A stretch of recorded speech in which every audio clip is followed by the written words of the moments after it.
የመሪነት ተጽዕኖ መፍጠር ከፈለክ ያለ ጊዜው ለውጦችን ከማካሄድ መቆጠብ። ይኸውላችሁ ነገሮችን እንዲለወጡ ስለፈለጋችሁ ብቻ አትለውጧቸው። የምትለውጡት ለውጥ የሚመጣው ለውጥ የሚፈጥረው ተጽዕኖ አለ፣ የሚያመጣው ነውጥ አለ።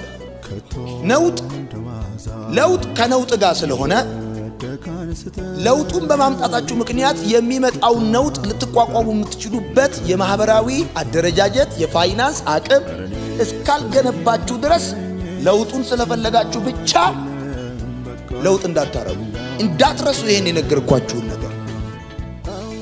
ያለ ጊዜው ከሆነ ለውጥ ራሳችሁን ቆጥቡ። መሪ ስትሆኑ እንዲለወጥ ስለፈለጋችሁ ብቻ አንድ ነገር አትለውጡ። የምትለውጡት ነገር የሚያመጣባችሁ ነውጥ ስላለ የሚመጣውን ነውጥ ልትቋቋሙ የምትችሉበትን አቅም መገንባታችሁ መጀመሪያ እርግጠኛ ሁኑ። ምክንያቱም አሮጌ ቤት እንኳን ስታጸዱ አዋራው እንጥሽ ያስብላችኋል። የሚነካካችሁ አርፎ የተቀመጡ አይጦች ይወጣሉ፣ ቁንጫ ይነሳል፣ ብዙ ነገር አለ። ያንን መልሶ ለመቋቋም የሚያስችል ነገር ካልፈጠራችሁ በስተቀር ብዙዎቻችሁ ፎከስ የምታደርጉት ነገር እንዲለወጥ ብቻ ነው። ብድግ ብሎ ሁሉ ነገር ቢለወጥ ደስ ይላችኋል። ግን የምትለውጡት ነገር የሚያመጣባችሁ ነውጥ ስላለ ያንን ነውጥ የምትቋቋሙበትን አቅም መጀመሪያ ማደራጀት አለ። ልጆቹ አላቸው ወይ?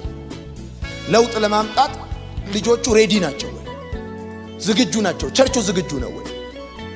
ኢንቫይሮመንቱ ዝግጁ ነው ወይ? ሪሶርስ አለ ወይ? ያስፈልጋል እኮ ለውጡ። አንዳንድ ጊዜ አይታችኋል። ለውጥ እንፈልጋለን። ሊቢያ እኮ ለውጥ ፈልጋ እኮ ነው የተበላችሁ።